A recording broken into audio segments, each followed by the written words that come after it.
E ao terceiro dia, não suportando mais as saudades, ao amanhecer daquele domingo, Pedro e João foram até a sepultura. E quando lá chegaram antes do amanhecer, levavam essências para, naturalmente, embalsamarem o cadáver antes da decomposição. Não encontraram a pedra de correr, uma pedra de moinho, estava fora do lugar. A sepultura estava aberta e lá dentro estava aquele manto que o cobria, estava o outro que apertava o queixo, e ele desaparecera. Certamente os soldados roubaram-lhe o corpo, numa ironia programada por Pilatos, desde que ele prometera voltar. E ela ficou desesperada. Pedro e João desceram à cidade, mas ela ficou por ali. Naquela rocha medravam rosas silvestres. Foi exatamente ali que José de Arimateia, que eu seguia de longe, mandara fazer a sua sepultura, sempre na rocha, como caracterizavam os judeus de então. E ela saiu a buscá-lo quando viu de costas alguém. Amanhecia aquele rosto pálido da madrugada, corado dos primeiros raios de sol. E ela gritou: Senhor, para onde levar o meu Senhor? Pensaram que era o jardineiro. E ele, voltando-se, ela exclamou, como naquela madrugada, fazia 2 anos, lá em Cafarnaum: Rabone, Maria. E correu para abraçá-lo. Não me toques, ainda não estive com meu pai. Mereceria um comentário muito largo, que infelizmente não iremos fazer. Mas vai, Maria, e anuncia que eu voltei. A meretriz saiu correndo até o cenáculo, onde os amigos amedrontados diziam: fomos enganados, ele nos abandonou. Entre outros, Tomé dizia que ele não havia correspondido à expectativa. E ela disse: eu acabo de vê-lo, eu vi, ele mandou. E uma gargalhada: tu, exatamente tu, que eu viste, tu.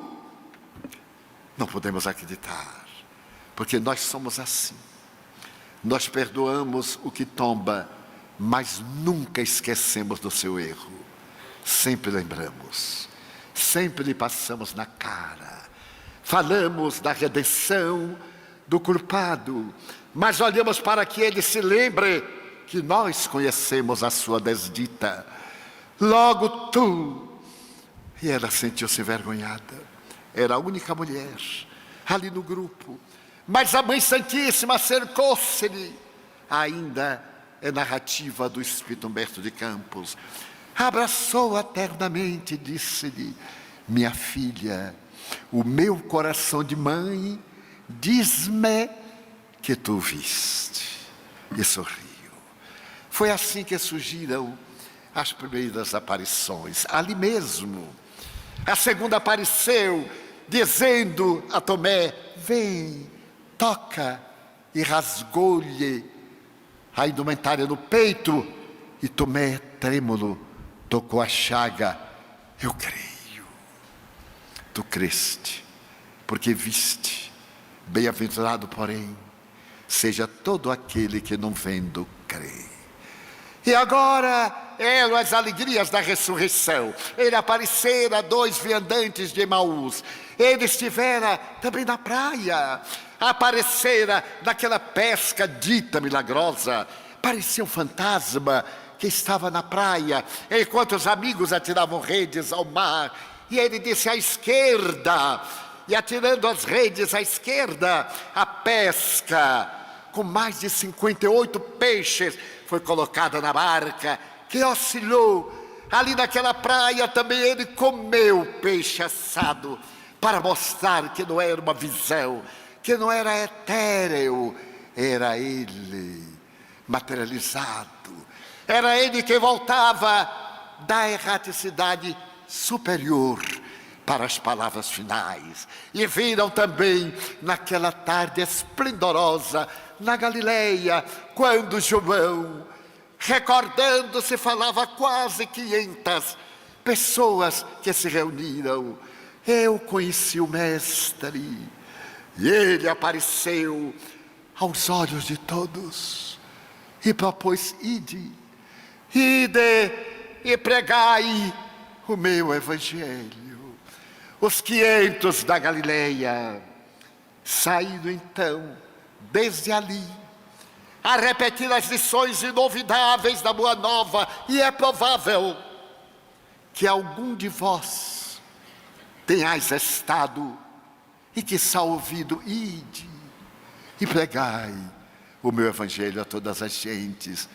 E ascendeu em uma nuvem dourada e brilhante, para voltar somente muitos anos mais tarde na condição de Consolador.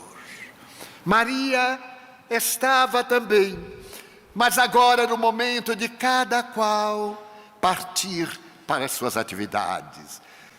Cada qual foi pregar o Evangelho, e o último de todos foi Simão.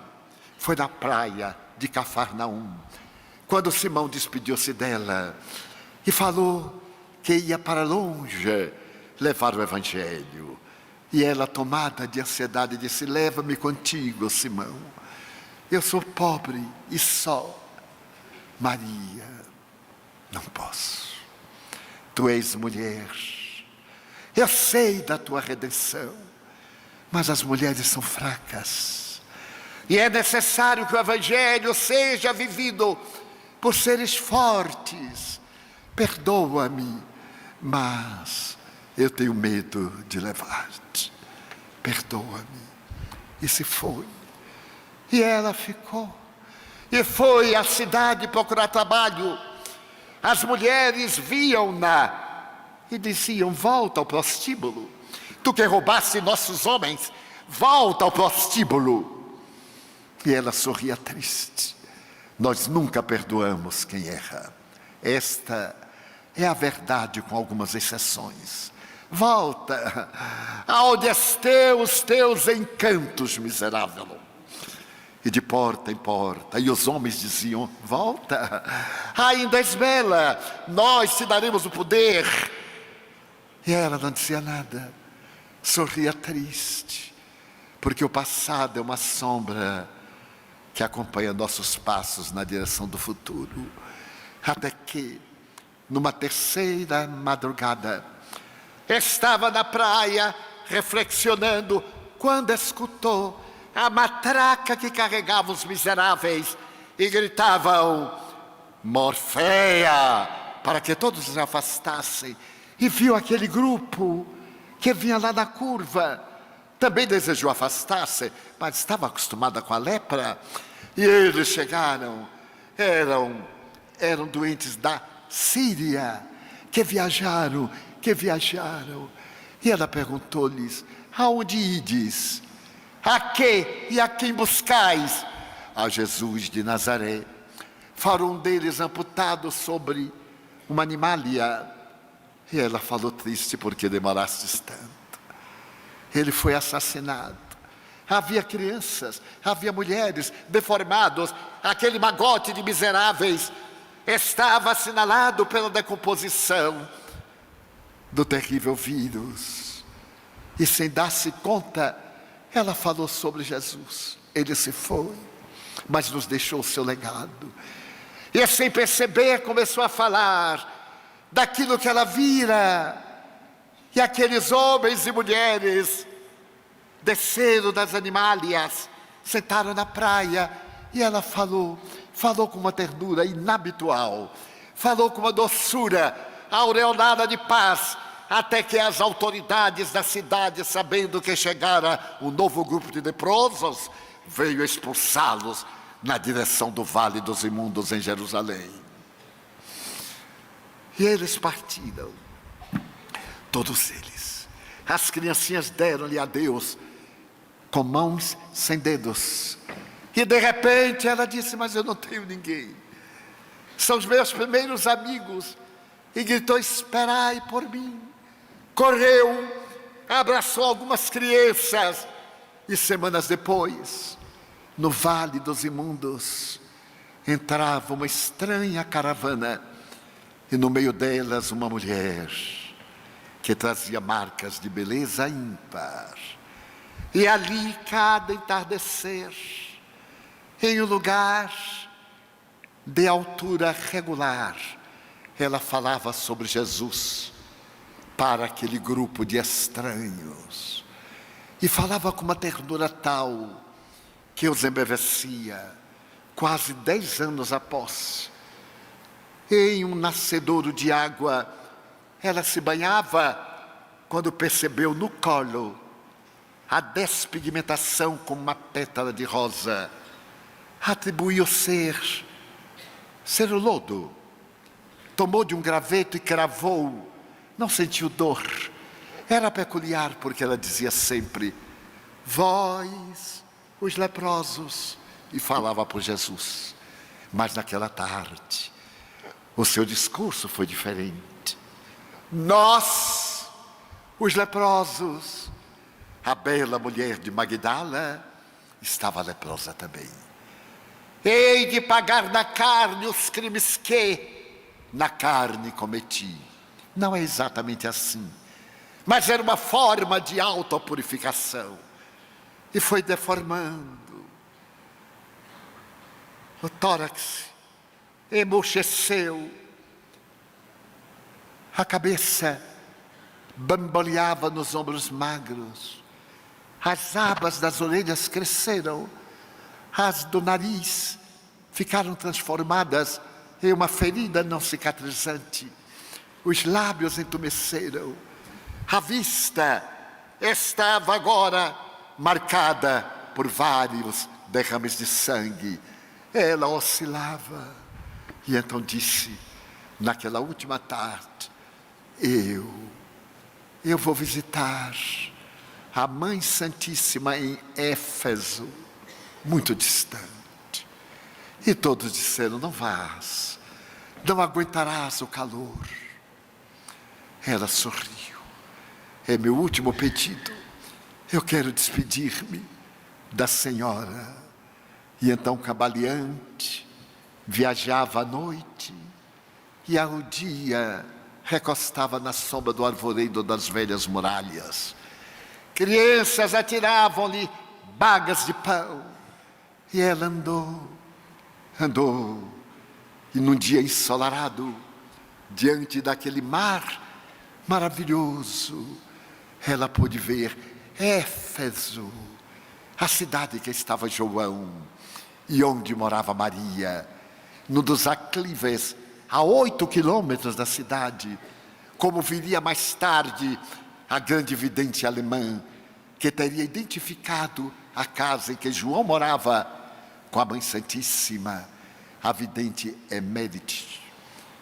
E então ela desfaleceu às portas da estrada. O delírio tomou conta dos seus lábios, e um casal de cristãos, vendo a caída, balbuciando o nome de João, o nome de Maria, não trepidou.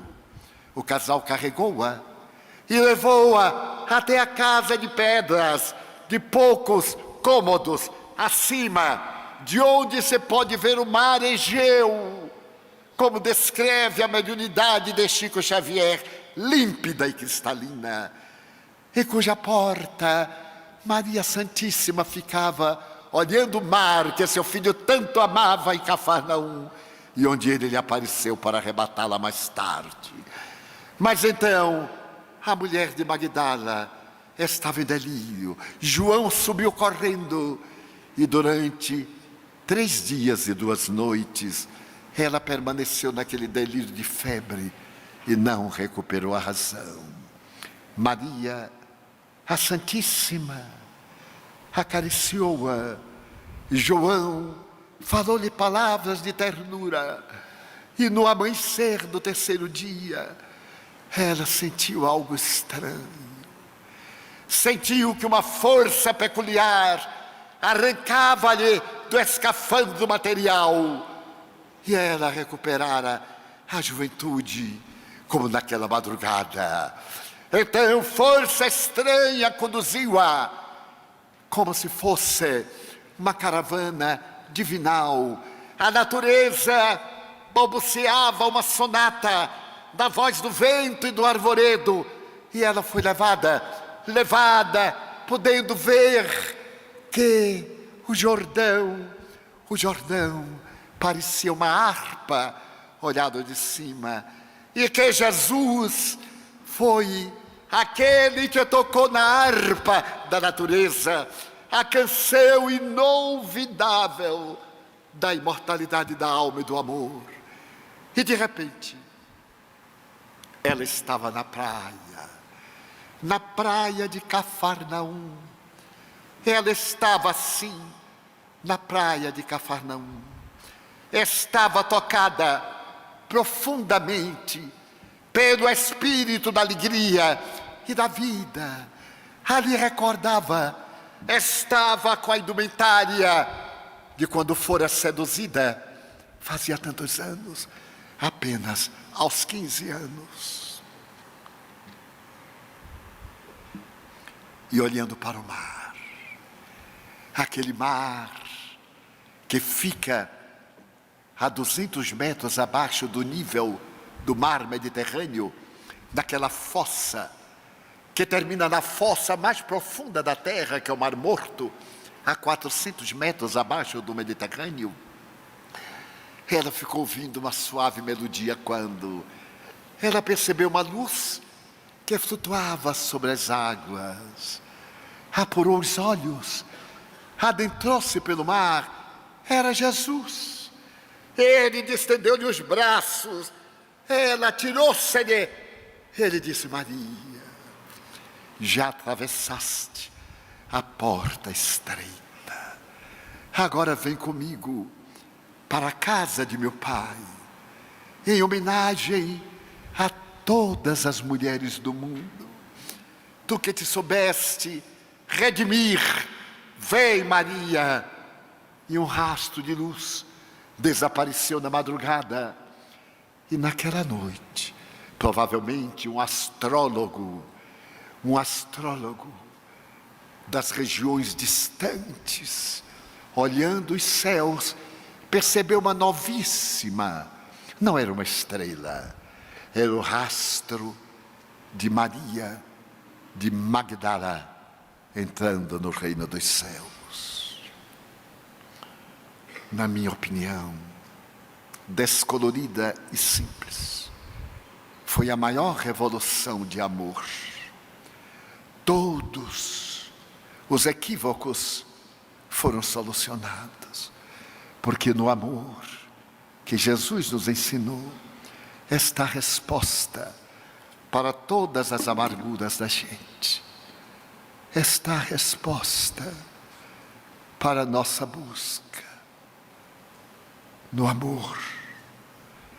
E se nós amarmos quanto Ele nos pediu, as nossas dores serão transformadas em alegrias do reino de Deus. Lembrai-vos, filhos da alma, que Jesus é os dois extremos da vida, o zênite e o nadir das nossas aspirações. Quando as dores vos parecerem insuportáveis, quando a solidão se vos apresentar tenebrosa e fria, lembrai-vos de Jesus.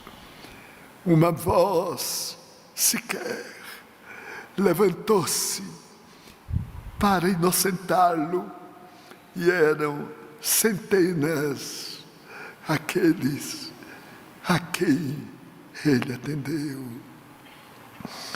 Quando vos sentirdes desamado ou rejeitado, mantente a irrestrita confiança no amor e vos entregai Aquele que é a vida da própria vida, não tem mais nunca, porque Ele nunca nos deixa a sós. Elegemos o tema da mulher equivocada, porque todos nós carregamos um espinho na carne e nas carnes da alma. Todos nós, ainda imperfeitos, somos algo. Maria de Magdala, ou Miriam de Migdol, que o amor de Jesus nos recebe com ternura infinita, sem nos perguntar quem fomos, mas nos propor o que seremos. Tende ânimo.